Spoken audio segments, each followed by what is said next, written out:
What's good, y'all? My name is Open Book. This is my partner. Hey guys, this is Harith. Welcome back to Truspace. Yeah, and this is your weekly horoscope. So let's get into the energies of this week and seeing what we're going to be hit with and how we can best manage and move along with these energies. So, starting on Monday, the 17th, we have the moon in Pisces making a conjunction with Neptune. How do you think this is going to start out our week? So right now, emotionally, we're beginning to focus on our dreams and illusion and what type of meaning and reason we're giving to them. But the conjunction with Neptune is gonna accelerate the process. Kind of we connect with our dreams and illusion, try to make sense out of them emotionally. Because here, especially with the conjunction to Neptune and its ruler Pisces, it create a lot of confusion if you're not subconsciously aware of really what you want to bring into reality, which is quite hard when it comes to Pisces energy in general. It's hard to stay still within your subconscious mind so you could focus enough so you could bring it into reality. Focusing on the subconscious mind. Yeah. And then your moon is like your esoteric GPS, too.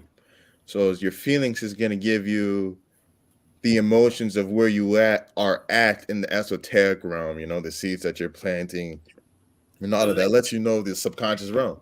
but like Neptune is like foggy as fuck. So as you try to emotionally connect, see what makes you feel, it's like you don't know. It's like walking blind and shit.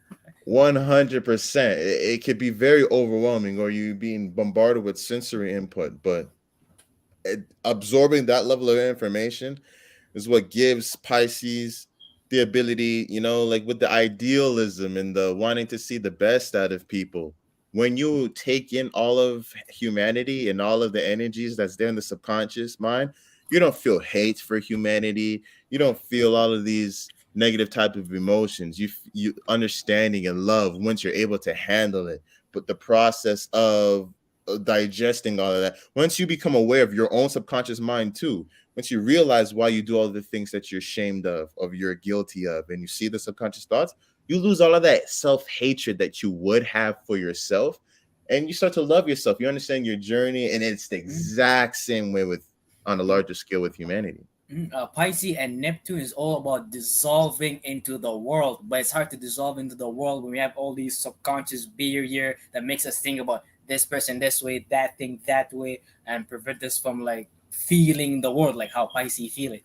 Yeah, yeah, 100%, 100%. So definitely, we're gonna have a lot of sensory input within this day, and it's gonna be on our broader belief systems and the beliefs that encapsulate a whole reality that allow us to pick up on these things. Some people have belief Mm. systems that are limiting that don't allow them to pick up certain information. So therefore, because of that specific belief, aka oh, all these people are evil or all whatever, all Republicans are dumb or whatever. They'll never get to that feeling of that ultimate love that we were talking about because of that limiting belief system. Then they only experience the damage within their own life.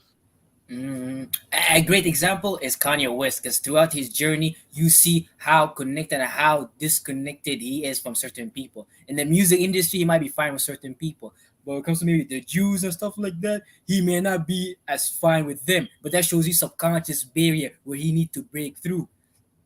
Yeah, and it's funny, Kanye himself being sensitive, it's mostly the other sensitive people that don't get along with him, like the Drakes, the Kid Cuddies, all of the fucking, the whiny, I'm the weird kid type people don't like Kanye, but the hard niggas, ain't nobody cares about or don't get, so it shows how sensitive people kind of bring that out of other sensitive people. Maybe it's like your reflection. I noticed that a lot of sensitive people don't like other sensitive people. Like they trigger each other for some reason. Water sign wars for some reason. But yeah, that's that alignment. What about Saturn and Pisces sextiling the nodes? Well, sextiling the North Node in Taurus and trining the South Node in Scorpio. Anything that is going to be affecting us. So sad is forcing us to bring reality into our dreams or illusions. But the sextile with the North Node is as the North Node in Taurus was allowing us to see what works for us and like what can we make like a valuable, what can we find as a physical resources that make most sense to us. But with the sextile Saturn and Pisces, it could help us bring bring a reality into a dream or illusion, we could make it like our career or something physical we could utilize. I get what you mean, or just more of a solidifying factor within our lives. 100%. Saturn and Pisces creating these solid belief systems, solidifying belief systems, and we're supposed to be putting effort in towards belief and spirituality and understanding the metaphysics of the world that we're getting into. The North Node in Taurus, this sextile is allowing us, given this bridge, this grounding foundation of how we can go about that, if you get what I mean. It's like destiny Mm, is pulling us towards a real understanding of value. Things are slipping away. You start to realize, we're talking about bring back money, bring back cash, but then they forgot that the cash, cash is more valuable, it's physical. But is it? This is just a piece of paper. Maybe if we were talking about gold coins or something like that, it would make sense. But that's just to go and show you how disconnected we are. The things that we thought were stable before weren't actually stable. So the solutions that we have coming forward aren't going to be going back to cash, if you get what I mean. That's not going to be the solution, because that wasn't stable. That's what was the stepping stone to get to where we are now, if you get what I mean. So a whole big transition is gonna come in, and we are really into that bare ground of not knowing what stable is, or at least being open to the new ideas of what stability is. Now is a time where a new financial system per se could come in and replace cash, can replace all of the things that we had known was true, and would be like a new fixture in the world. Like we're primed for that. Say 10 years before, 20 years, 30 years before, it probably might not have worked out as well, if you get what I mean. We're kind of mm. primed for it now because of the energies that are going on. And our belief systems are really going to determine how we solidify ourselves within that and what roles we play within that new development of what has value. It's hard to bring a reality to your belief system if you're not willing to put the physical work in the North Node in Taurus. Because Saturn and Pisces will bring your dreams or illusion to a level of reality where it's possible. But if you don't know what you value, certain physical things, how to get there, you'll never bridge the gap. Mm-hmm. 100%. 100%. In the South Node, it's going to be easy to learn from our lessons now, from the things that we have went through in the past, and we all feel that right now, especially Saturn and Pisces, where we have so much experience of how structure, authority, and our own positions within our lives and how this goes. We're not going off of dry or basic energy. This is very accumulative energy that we're going off of. So there's a lot that the South Node in Scorpio can help us, teach us through our past struggles, even if they're negative memories of energies that we're still holding on. Replaying that sometimes can be beneficial, or going through past struggles and stuff like that helps you conceptualize and digest new energy in the future. And if you went through something too, you kind of know that you can survive a crisis, if you get what I mean. You know that you can survive hardship. You know that you can survive emotional depression, because you came up and down from these types of things. So drawing in from that old well can really help provide that stability in your beliefs. You already went through so much. Stop acting like you're lost out here. Exactly, exactly. And the more you could detach from certain vulnerabilities and fixated emotion that's preventing you from bringing reality into your dreams and illusion, the more you'll be able to bring it into like physical reality. Because Taurus opposes Scorpio, so sometimes there's gonna be the tag of war between Saturn and Pisces. Is it gonna get lost in the South Node vulnerabilities, or is it gonna move forward towards the spiritual path that the North Node is creating? 100%. For real. For sure. But yeah, that's how Monday's looking. A very sensitive day, very channeling day where some deep reflection can go on, where you should really be in your sensory bag and trying to see everything. This could be a prime energy for you to run and escape too, and to take these energies to create emotions or imaginations to help you run away, illusions to help justify certain feelings so you don't have to confront your subconscious mind. Don't do that. Allow yourself to see the whole picture, the good and the bad. And I promise you, the end result would be that comes from understanding. When you do that, is going to be compassion and love. Guaranteed. Guaranteed.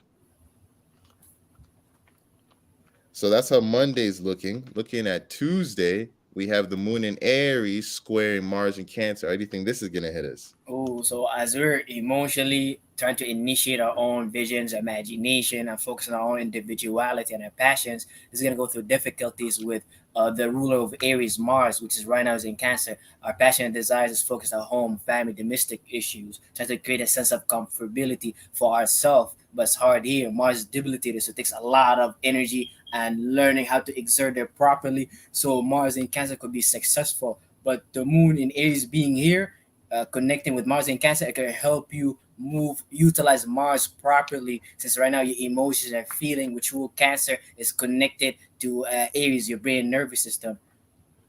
So this is actually a good square. Where it causes a lot of things to start moving, right? Where a lot of movement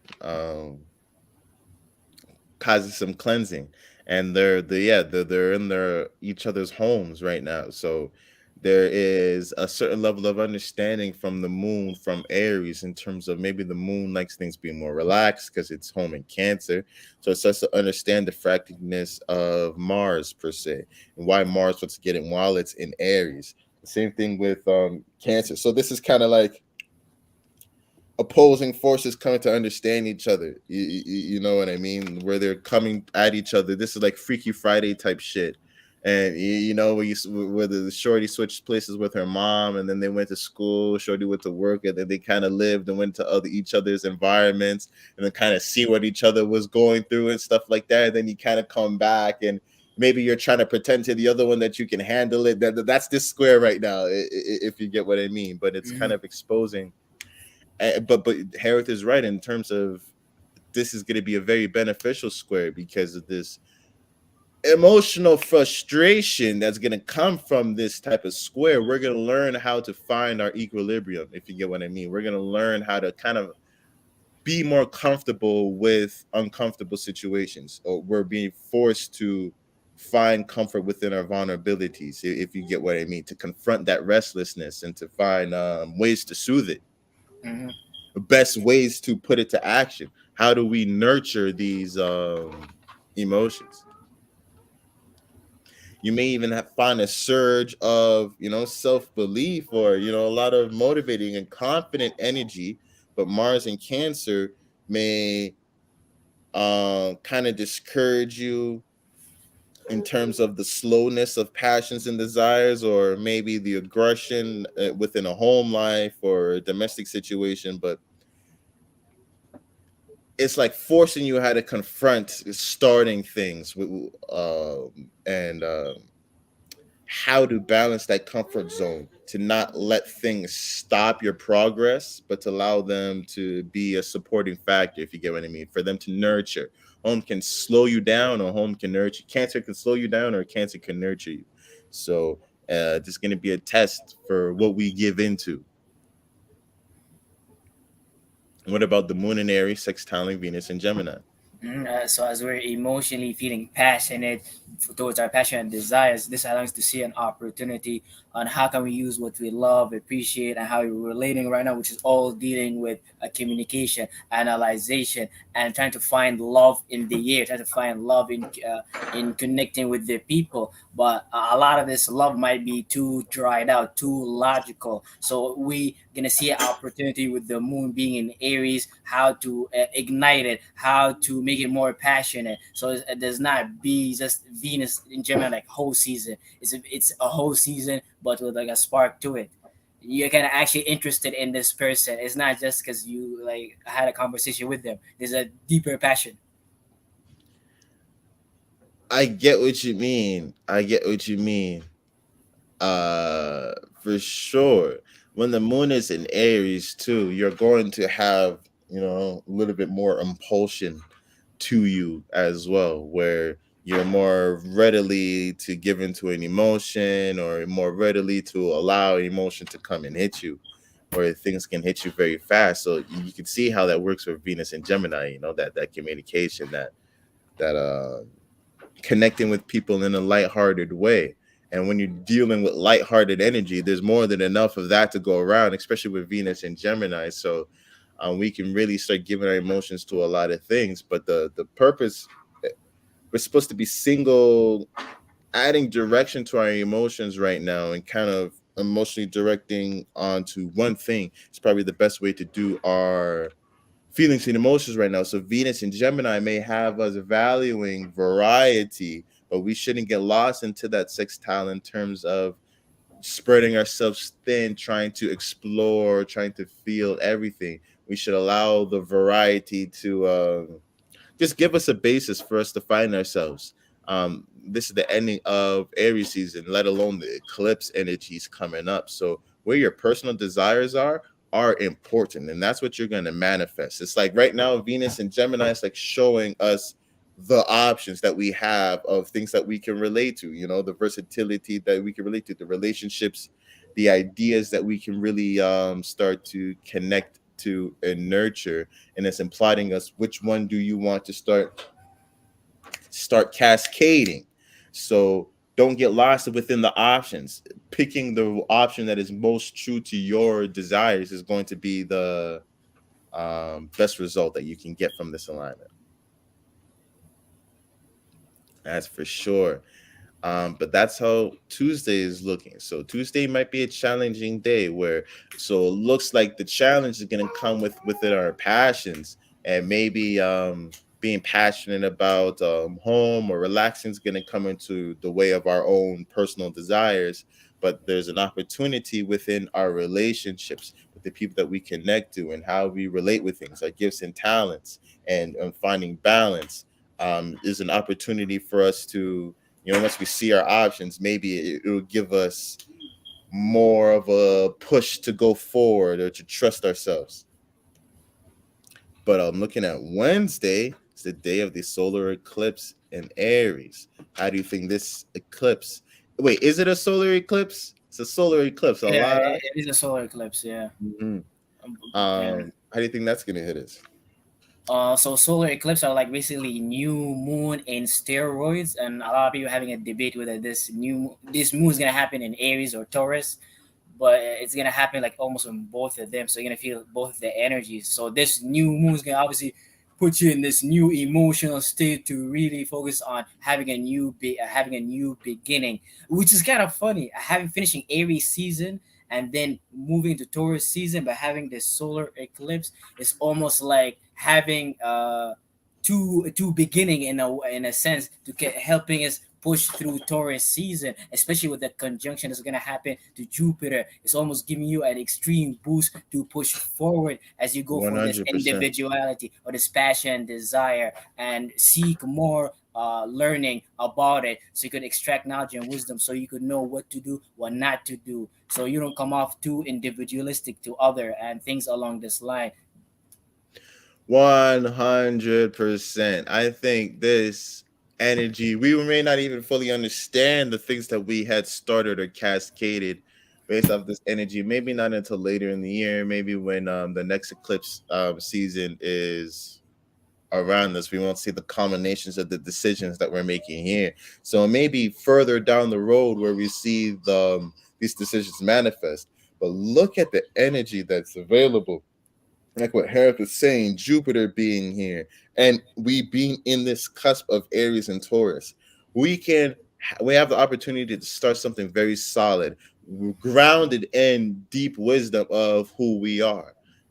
Within the higher degrees of Aries, we already have an idea of our desires. We already, expressing our desires and going about that. And now things are starting to solidify where we're trying to build on these desires that we had experienced. So when we have this eclipse now, we are so in tune with our desires right now, whether we understand them or not. So whatever you are giving that desire and passion to is going to have some mega boost energy that comes with this solar eclipse, like what Harith is saying, a new moon on steroids, where you can really utilize this intention um to build the future that you want, to be the person that you want. With Jupiter Being here, it's helping Aries put in that long-term work, that Mm, long-term expression that'll carry it. Because right now we're in this visioning stage. Maybe we can see it and we can envision it. Maybe to a degree, it's very tangible that this imagination of who we want to be, but it's still a long road to get there. And it's very hard to sustain our internal fire, to sustain that spark from Aries throughout all of the seasons and transitions. But this Jupiter energy right here, it's going to give us that meaning and purpose. You're not just going out for a desire, for nothing. So really be open to that. And openness is crucial. Otherwise, you may be really closed off, or you may miss the depth that Jupiter could give you, and you won't get as far. By next eclipse season, you won't see the manifestations of what you had wanted. You won't be that person that you have wanted to be anymore coming that next eclipse season. So it's very important that we deeply align with who it is that we want to be and how we see ourselves, and take that leap of faith on Wednesday. Utilize that energy. Send in that application, send in that resume, send in that whatever, upload that whatever, do that whatever, and set the tone, set the through personal action of telling the universe of what it who it is that you are, and guarantee that that'll echo throughout, and you'll start drawing in the experience, Jupiter, of challenging. Say that's who you are. All right, fine. And shit, it may be difficult in terms of you may have to go to war to start defending that ideal of self. But so don't be scared of when you start seeing things coming to you, or you make that explanation of self and think people start dogging you. If that exclamation of who you were was true and genuine, fuck it, go to war. Fuck all them niggas and go to war. This is God training you to walk in your path and within that purpose. As long as you have that feeling of honesty, genuinity, that you know that is you, and that's what you're expressing. Go mm-hmm. for it. Like in history, you always watch how kings fight, but there's kings on top of kings, like an emperor who rule other kings. That's what the feeling I'm getting with Jupiter in Aries is it making you be emperor among all these kings. Yeah, 100%, 100%. So yeah, that's how Wednesday's looking at eclipse energy. It's gonna be powerful energies. Let's you manifest this doing the right things. Doing the right things. But yeah, that's how Wednesday's looking at. Looking at Thursday, we have the sun entering Taurus. Um Making a sextile with Pluto and Aquarius right as it enters. How do you think Taurus season is going to be hitting us now? So since we're coming right now from Aries season, which is essentially was all about building this nervous system signal we want to follow through after. In Taurus season, we want to ground that and create a home for it, where we're gonna practicalize it, where we're gonna stabilize it, and make it safe and secure, where it's much more not as focused on feelings and things like that. Here we want to ground things and make sense about what makes us feel safe and secure. 100%. Where we're trying to solidify that, where we're trying to put in the work to be that who we are, that desire, that expression. Aries, you get the vision. Taurus is you start working to make that come about. You start training, or you start building the resources, you start building the talents, you start building the relationships, you start saving up for what it is that you want to be, stockpiling the wood so that flame can be sustained. Mm. And you stocking up enough wood determines on how long you'll be able to maintain that flame. So this Taurus season is very important for us to solidify that idea of self, for us to do the work, the groundwork, to build up a stable foundation that can carry us all the way through.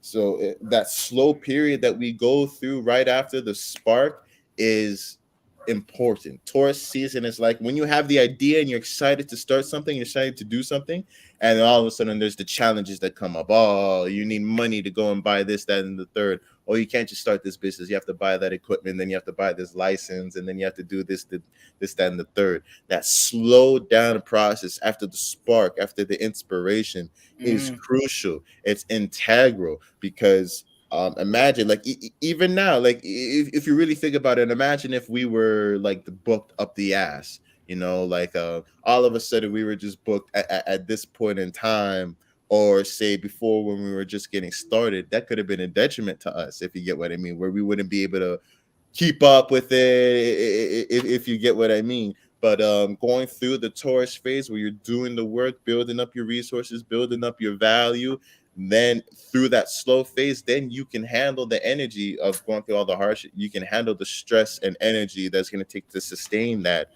um sustain that momentum going forward. Taurus mm, season is so important, so mm. important for us to get on that accord. And then the sextile with Pluto and Aquarius. So this is allowing you to see an opportunity on how you could take all this transformation that's happening on societal level, on a associative level, like what's happening in general. Like I was seeing recently, Drake posted a post on how AI took his voice and then they matched it with other people's song. And basically, what that does, it creates a lot of unnecessary things for now people to deal with. Now, Pluto and Aquarius is going to bring a lot of things where businesses have to figure out a way to adapt. People have to figure out a way to adapt Whoa. because AI will literally take over to the point that it will make creativity useless. It will actually create unlimited creativity. Like we could hear Kanye West reading the Quran in his voice, in his type of rhyming. You know how Yeah, yeah. crazy that is? And so that would allow us, based on what's happening in the world, all the technology, we see an opportunity. How can we ground that to our value? What makes us feel safe and secure? It was gonna be so hard because right now everybody's tweaking from this AI, what it's doing to its material. People are getting scared and things like that. It feels like it's One. gonna replace everybody, especially as the sun entered Taurus. We're going back to the physical reality, so we're gonna see how all this shit affect us. And look what that can spark. Look at how that can spark.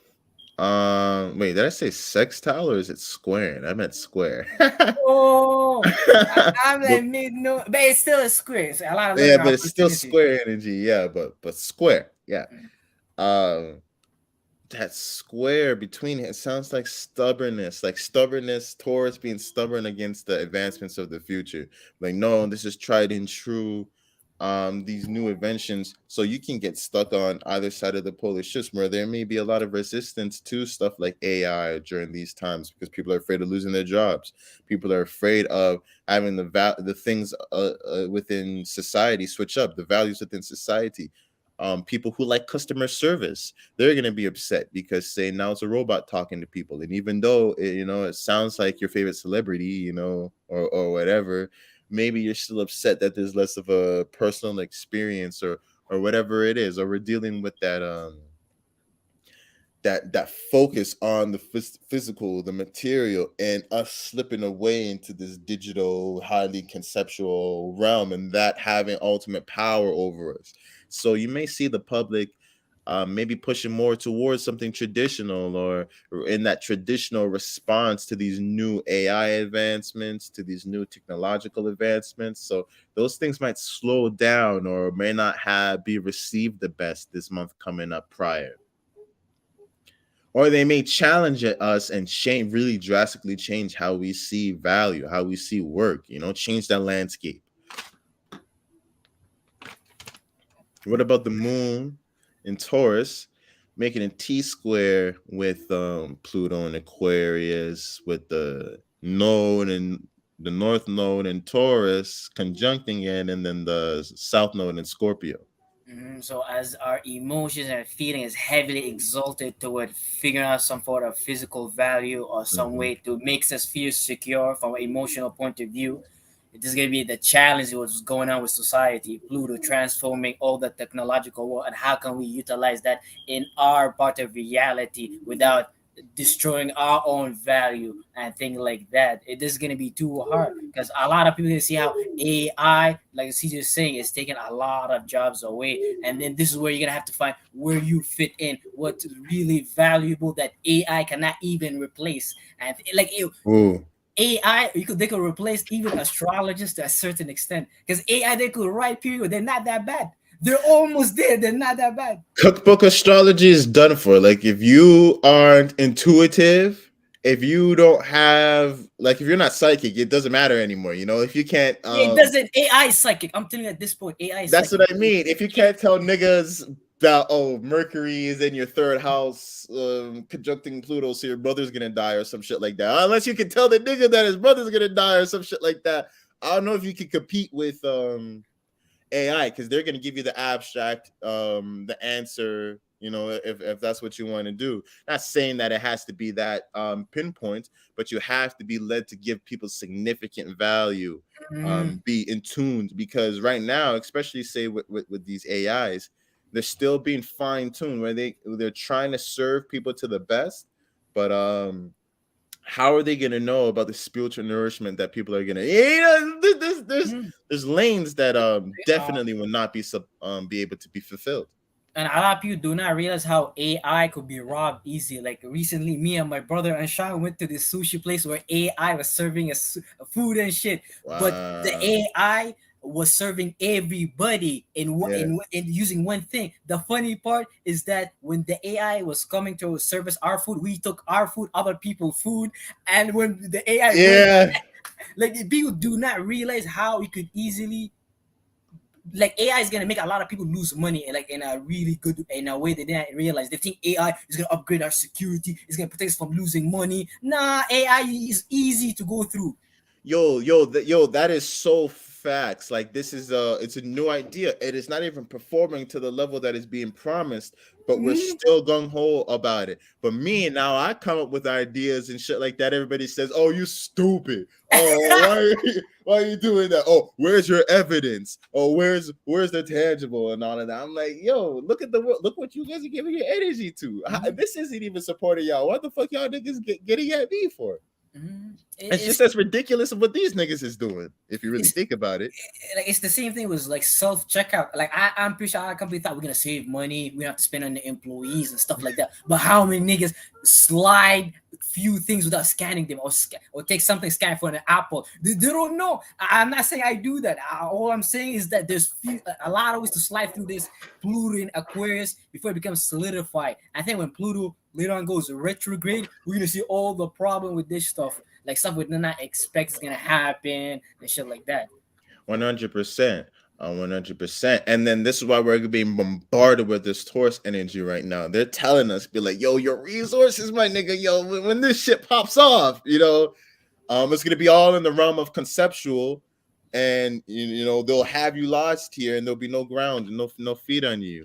So Moon and Taurus right now with this T square, I feel like it's showing us a lot of attachment with all of this Taurus stuff. Is showing us what we're attached to, maybe how this new transformation, new Mhm. technological is changing how we are attached to things. How we stay above this water is to be versatile with our attachment. Know what it was, the value that we had gotten from what we were attached to, and switch up lanes to get that same type of value from other things. But because we're so attached to one specific shape and form, this is what's going to create the struggle with the world, where your values, your resources, your traditions is going to come at odds with progression and moving into the future.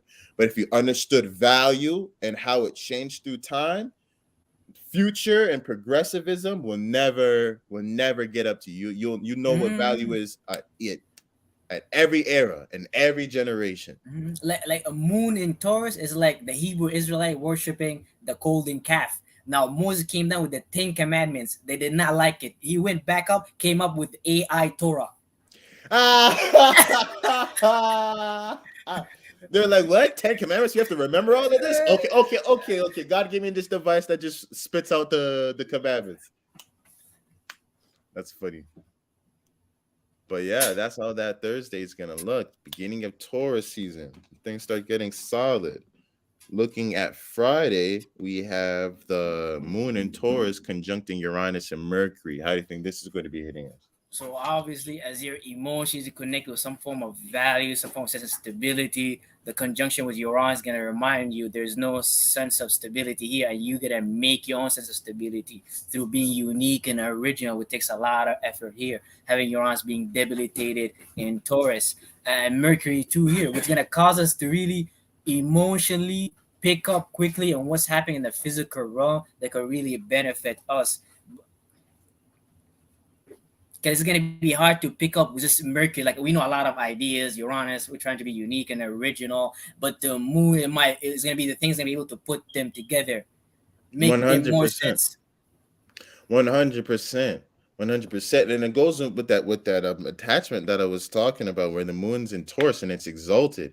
So the moon really only wants to fuck with things that truly support it. When we're in moon and Taurus, you lean towards the things that you can really count on, the things that you can really rely on. And when these things are the center of how you structure your mind, you have a solid base for cognitive function. This is why a lot of people, maybe Mercury in Tauruses or Moon in Tauruses, or a lot of this Taurus energy, they may stay in a specific lane because they know that lane, or they stay with certain things that they're comfortable with or that have provided them stability, and they know that shit. You know what I mean? Like, a nigga's been selling carpets, he knows that shit. He sells carpets like a motherfucker. Starts selling saxophones or rugs even now. He don't know a goddamn thing. It's like he doesn't know how to transition it. So that's where Taurus can limit itself. Where when it comes to selling carpets now, you a game changer and you know how to shape your mind around it. But that is so beneficial for you to have solid ground and cognitive function within one area, or you're very skilled within one talent. Yeah, you lose that versatility, but when the time comes, you can perform. Otherwise, you can be the jack of all trades, master of none. If you get what I mean, but you're actually shit at everything that you do because you never really picked anything to become good at. Hmm. So this is a day where you could really solidify your mindsets and skills within certain things through that attachment of something really supporting you. What about the sextile with the moon and Mars and Cancer? So as we're emotionally focused on building a home, something that makes us feel insecure, is allowing us to see an opportunity on how we can utilize our passion and desire, our home and family domestic issues way better. Since we're emotionally getting more solid, we could make a better place for our passions and desire, our home, so they could get more comfortable. So it's easier for Mars to get relaxed at home, but Mars may not be able to relax because it does not have everything that it needs. The moon in Taurus could provide the ground Yeah, for the family to have the conversation, if you one get what I'm hundred saying. percent. 100%. It adds that value, maybe that sense of preciousness too. Maybe it'll be easier to start valuing the situation that you're in, valuing your passion, valuing your family, and how these things are starting to come out, and starting to see how the practicality that could come out of the emotions or vulnerability that you are dealing with, how it's not useless. It's like you'll find ways to put that emotion, that vulnerability to use um on Friday with that alignment.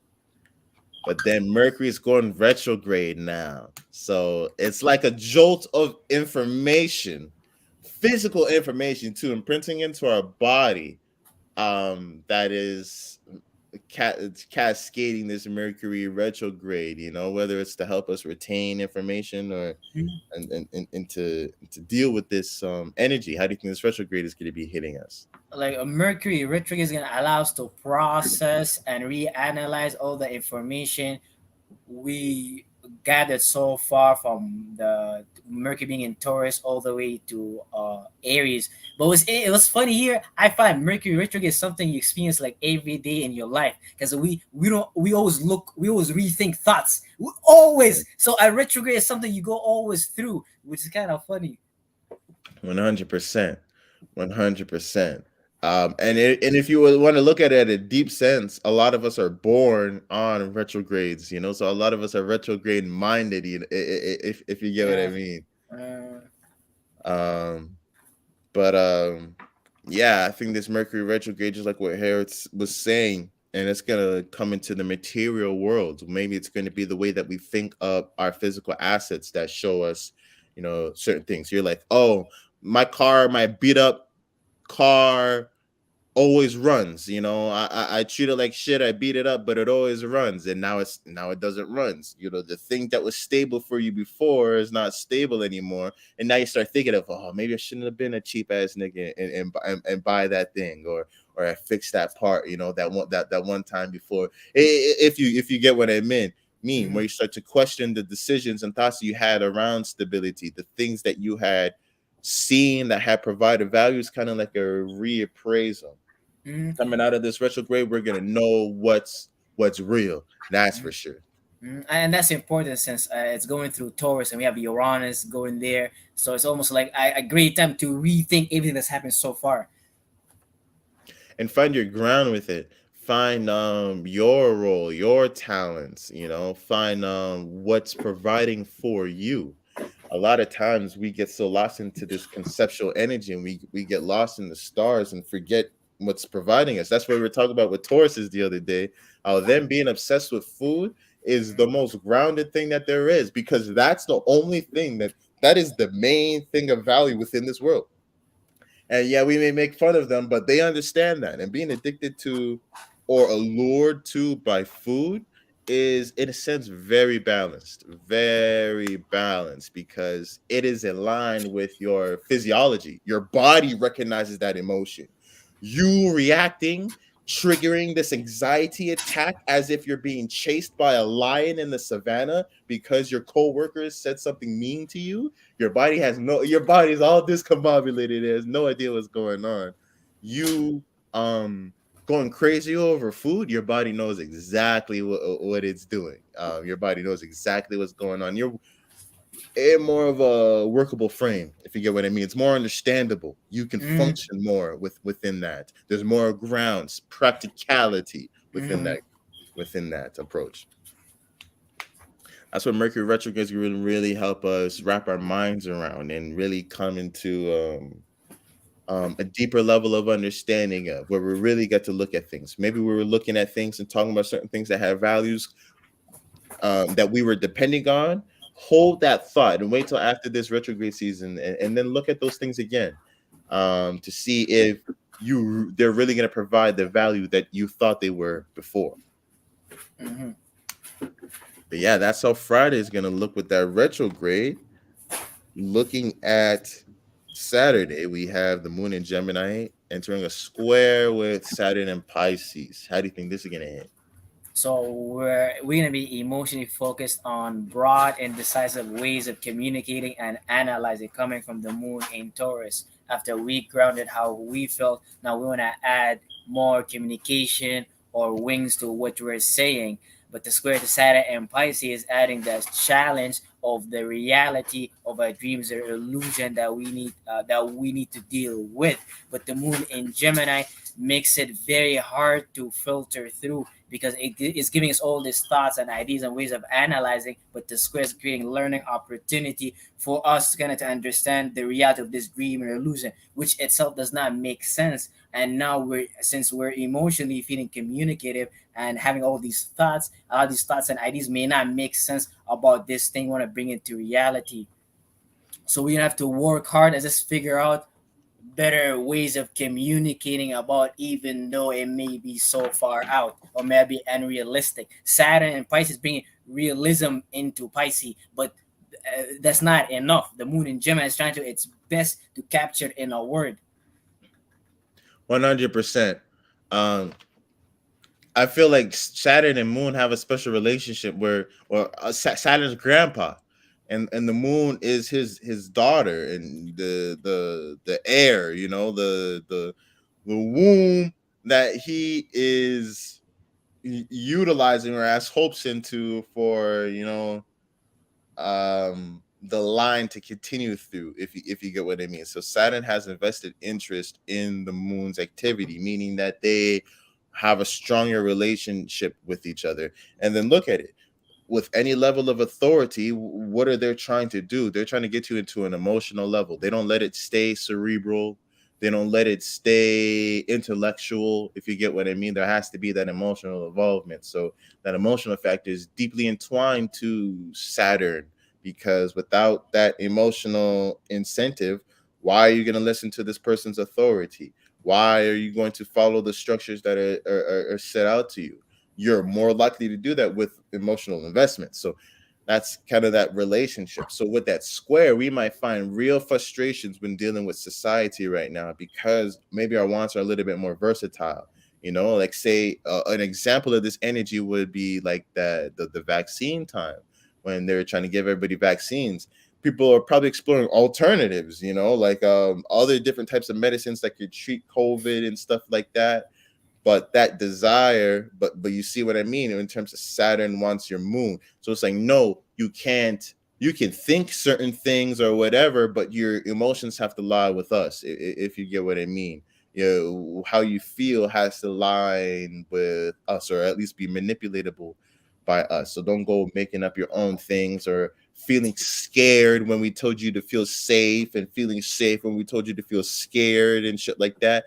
So this versatility that's coming from our emotions may cause a real problem with the structure that we're within. If there's not authenticity, if the structure that we are operating within isn't aligned with our own belief systems, we're being manipulated with other people through other sources. Once they see you start emotionally questioning things and start exploring other options of where to put your emotions, you're going to quickly be plucked back. Imagine a church type setting where the structure's church, and then you start saying, wait, why is the son always behind Jesus's head? Or how did Mary even have a baby like that? And then they box you, or they're like, hey, That's stop, Saturn. That stop asking that shit.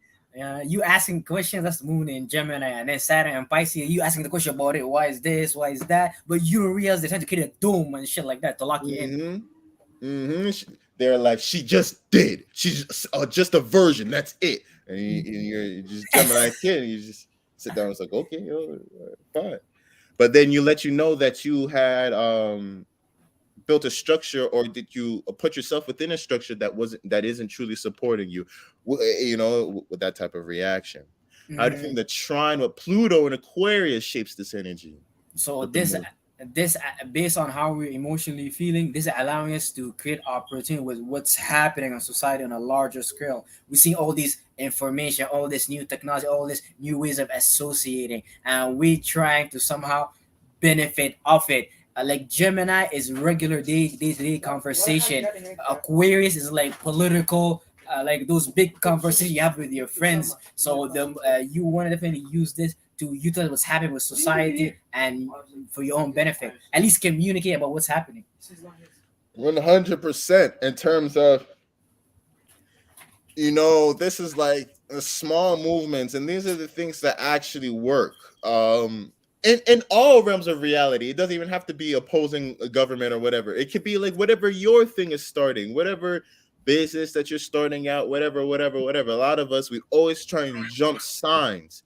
We always try and jump things. But say Gemini, that process of spreading the word within your immediate surroundings, your environment, Mm-hmm. lays the foundation for stable communication on a broader scale. If you never told your sister, your auntie, your neighbor, your cousins about this idea, don't expect to have the confidence bringing it to the boardroom, to the internet, to these higher realms of reality. So there's that trine where that moon and Gemini, maybe there's that more emotional connect to your environment and that inquisitive thing. So you talk and spread your emotions, and you emotionally respond to your environment to communicate with the people in that's your environment. That need can really cascade you taking advantage of Pluto and Aquarius, because once you're more comfortable with that, say stuff like AI is going to affect you less, because that guy Jimmy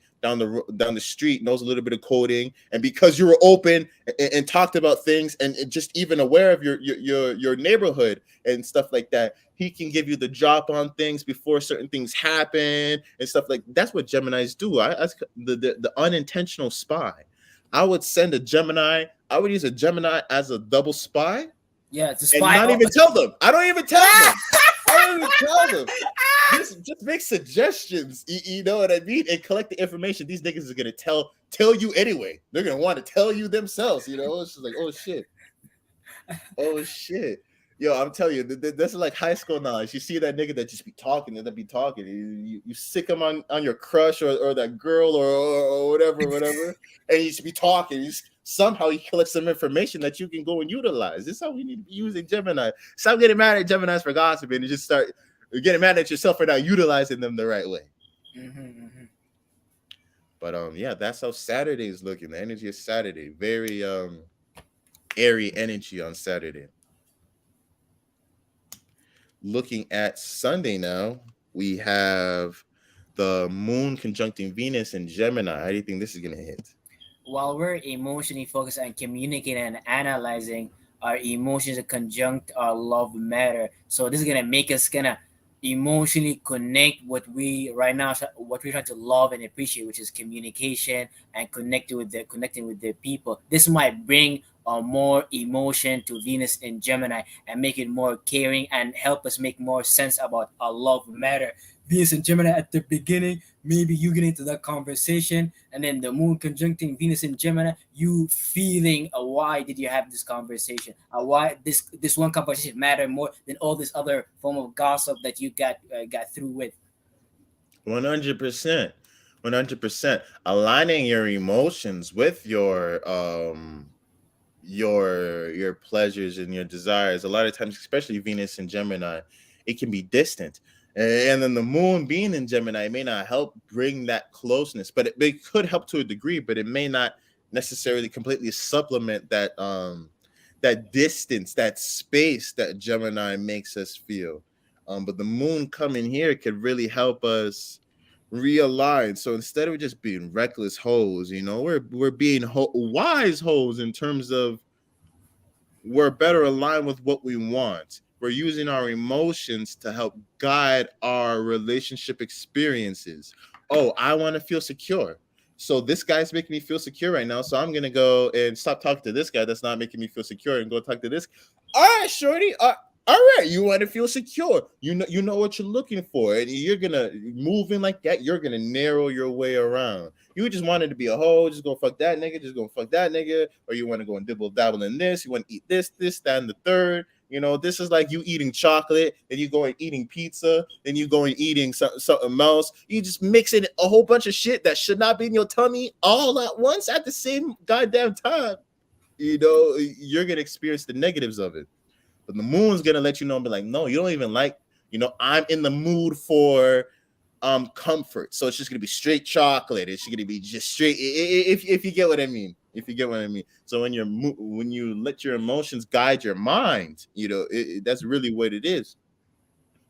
You're less dispersed, you're more narrower. So we can really take advantage of this energy where this experimentation of this Gemini energy we can really narrow this experiment and really get more information out of the experiments that we are trying to conduct right now. Mm-hmm.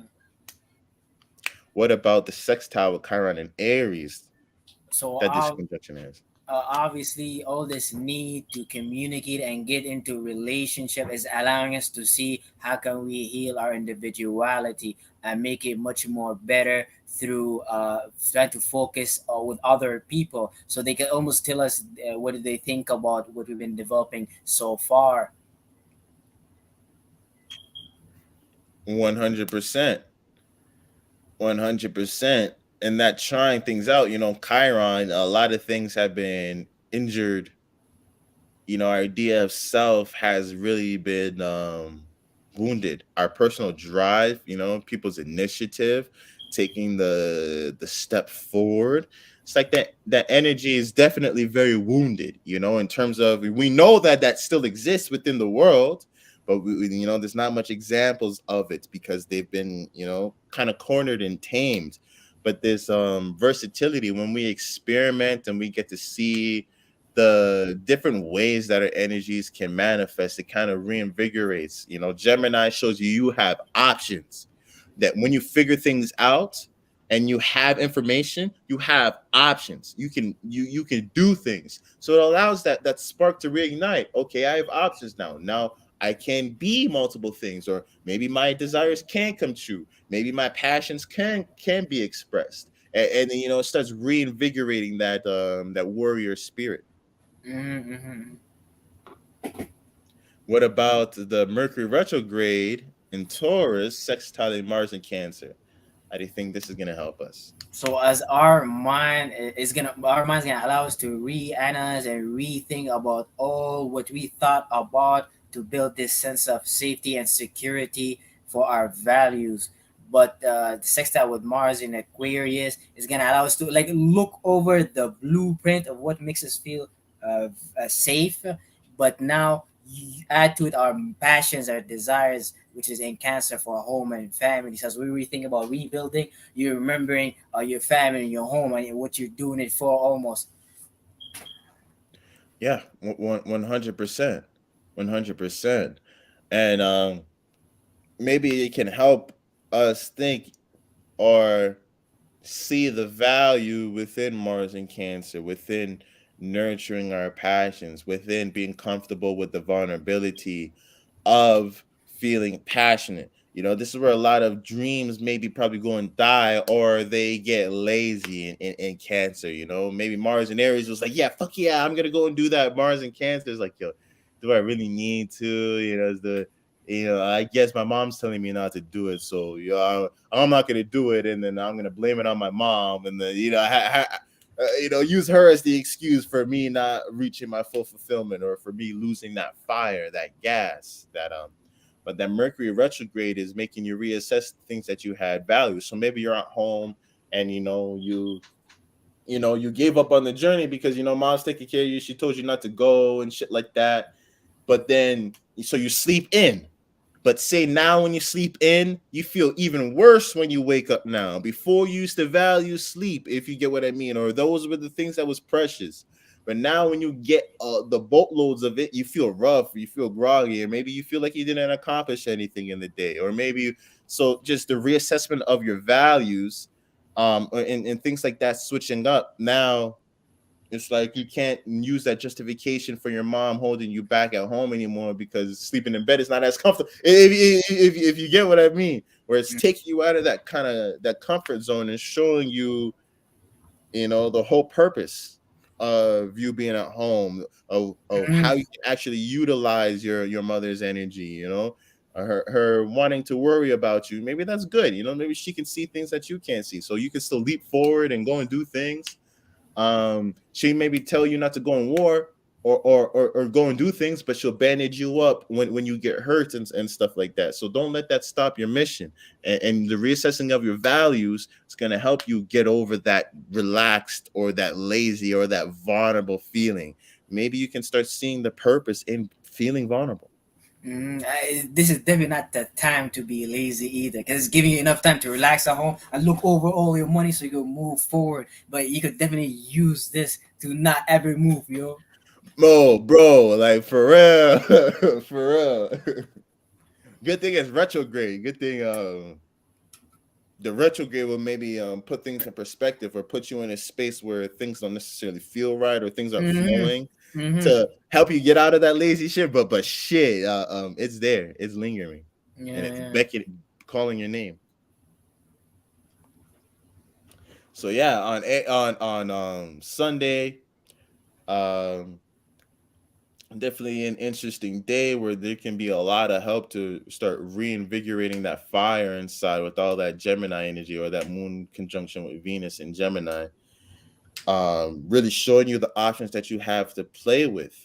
But yeah, we also tell you about that Mercury and Taurus energy sextiling Mars in Cancer, and how you can utilize it to see the value within the things that you have, or reassessing the values, but not to let the things that you already have pull you into that laziness, pull you into that level of comfort that you'll never get out of. But yeah, that's how things are looking for the week.